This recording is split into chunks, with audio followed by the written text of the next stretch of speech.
गेल्या 3 ते 4 वर्षापासून मी ऑर्नामेंटल फिशिंग शेतीपूरक व्यवसाय हा करतो इथे। शेतीबरोबर नैसर्गिक पद्धतीने मी शेती करतो, त्याचबरोबर हा शेतीपूरक व्यवसाय मी करतो। आपण इथे फिशचं ब्रीडिंग करतो, आपली लॅब आहे ही, आणि त्याचं ब्रीडिंग करून आपण त्याचं संगोपन देखील करतो इथे, आणि त्याची वाढ करून आपण सिटीमध्ये शॉप्समध्ये आपण देत होते।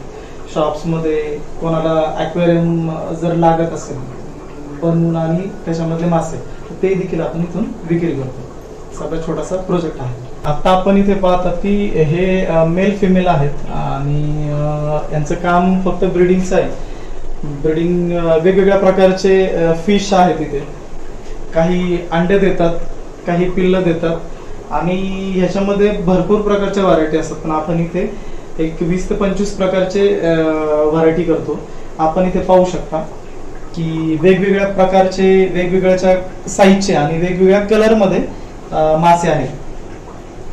इकडे पण आपण पाहू शकता की हे पिल्लं देणारी व्हरायटी आहे, याला गप्पीज म्हणतात। आणि आपण जसं इथं पाहू शकता हे कोईज म्हणून नाव आहे माशांचं। आपण इकडे पाहू शकता निसर्ग वाटा हे माझ्या ब्रँडचं नाव आहे, आणि याच्या खाली आपण पाहू शकता की ही वेगळी व्हरायटी आहे। हा ॲग्रेसिव्ह मासा आहे, हा दुसरा माशांना खाऊन टाकतो मोठा झाल्यानंतर। हा पण दिसायला खूप सुंदर दिसतो आणि मोठ्याला माशांमध्ये खूप चांगल्या पद्धतीने राहतो। जगवर नाव आहे याचं। माशांनी ज्यावेळी बेबीज देतात त्यावेळी अशा प्रकारचे बेबीज तयार होतात, आणि आता हे या टँकमध्ये वाढण्यासाठी आपण ठेवलेले आहेत। ते मोकळ्या डाकळ्या ह्याच्यामध्ये चांगल्या पद्धतीची स्पेस देऊन आपण त्यांना इथे ग्रो करतो, आणि उत्तम पद्धतीचं वातावरण आपण सुटसुटीत वातावरण त्यांना देतो, आणि हे मोठे करून आपण दुकानामध्ये याची विक्री करतो। ही एक खूप सुंदर व्हरायटी आहे, याला डॉलर म्हणतात, आणि हा मासा कोणत्या पण माशाबरोबर राहतो आणि विदाऊट ऑक्सिजन देखील राहतो, पाण्यामधला ऑक्सिजन खेचून राहू शकतो। उत्तम पद्धतीने राहतात हे मासे।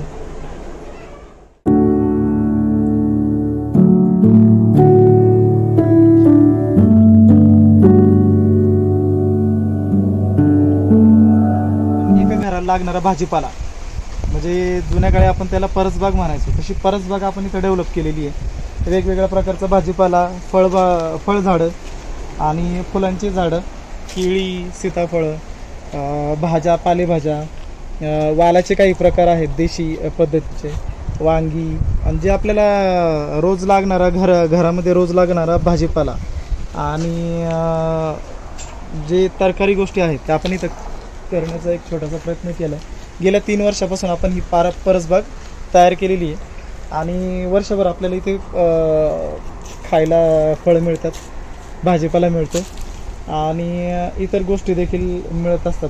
पक्षी प्राण्यांना पण पॉलिनेशनसाठी खूप चांगली मदत मिळते याच्यामार्फत। मधमाशांचा आणि पक्ष्यांचा मुक्त वावर इथे असतो, त्याच्यामुळे तो एक वेगळा आनंद आहे।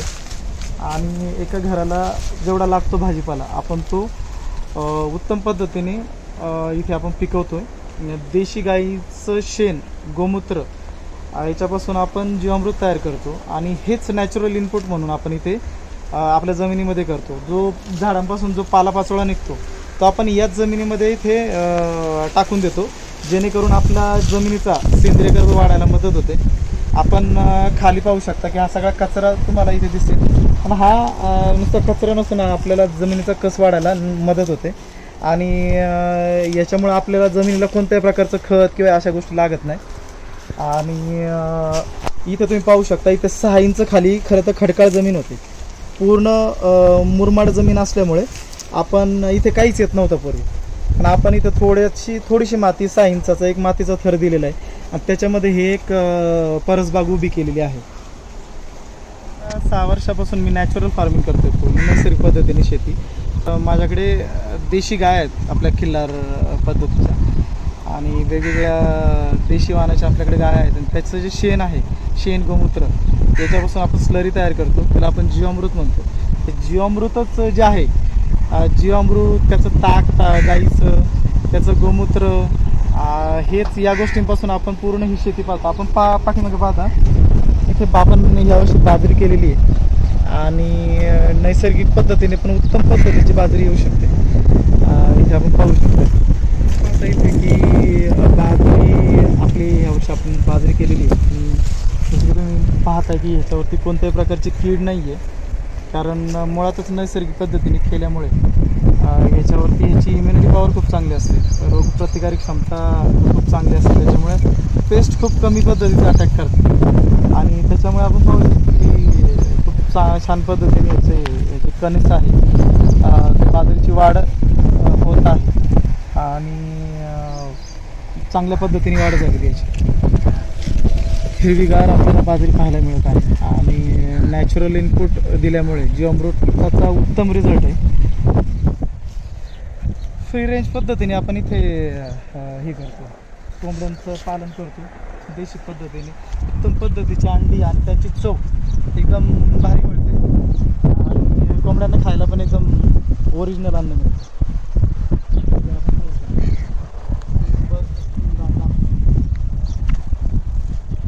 लिंब लागायला सुरुवात झाली आहे आणि दिसतात का लिंब.